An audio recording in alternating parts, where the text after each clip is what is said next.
அதிகப்படுத்தி 39 ஆகியும் இது வரைக்கும் 39.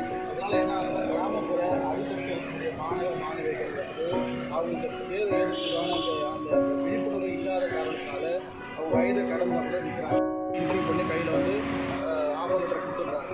ஆனால் இங்கே இந்த மாநிலம் நம்ம மாநிலத்தில் எப்படி பண்ணாங்கன்னா ஒரு தேர்வு நடத்துகிறாங்கன்னா ப்ரிலிமினரி மெயின்ஸ் இன்டர்வியூ வர்றதுக்குள்ள 3 வருஷம் ஆகிடும். 3 வருஷம் ஆகிட்டு சொன்னாக்கா 38 வயசில் இருக்கக்கூடிய ஒரு தேர்வு எழுதுகிற எக்ஸாம் எழுதுறது சொன்னாக்கா அவர் 1 வயசு தான் இருக்கிறது சான்ஸ் இருக்குது. எழுதுறது சொல்லி 3 வருஷம் கழிச்சு தள்ளி அவர் ரிசல்ட் வரும்போது அவருக்கு வாய்ப்பு போயிடும். இது மாதிரி தான் பல மாணவர்கள் அவருடைய வாழ்வாதாரத்தை எரிச்சுட்டு உட்காந்துட்டு இருக்காங்க. அதனால் வந்து இது வந்து அரசு வந்து மிகப்பெரிய ஒரு கோரிக்கை வைக்கிறோம். கிட்டத்தட்ட 1.5 கோடி தேர்வர்கள் இதில் வந்து பயன்பெறுவார்கள். இதை வந்து உங்களுக்கு காலம்புறாமல் உங்களுக்கு நன்றி செலுத்தக்கூடிய மக்களாக இருப்பாங்க. அதனால் தயவு கூர்ந்து நம்முடைய ஆட்சி தமிழக முதல்வர் ஸ்டாலின் ஐயா அவரோட மிகப்பெரிய ஒரு வேண்டுதல் வைக்கிறோம். இதில் பெண்களும் எஸ்சி எஸ்டி கூட பாதிக்கப்பட்டிருக்காங்க. அதனால் அது வந்து தயவு செஞ்சு அனைத்து மதத்திற்கும் அனைத்து சமுதாயத்திற்காக மட்டும்தான் பேசுகிறது.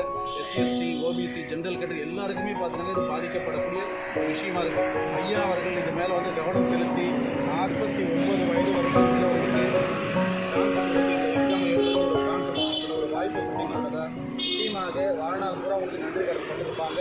மக்கள் உங்களுக்கு வந்து வாழ்த்துக்கூடிய மக்களாக இருப்பாங்க. Okay sir. பேர் பாஷா. 23 சங்கம்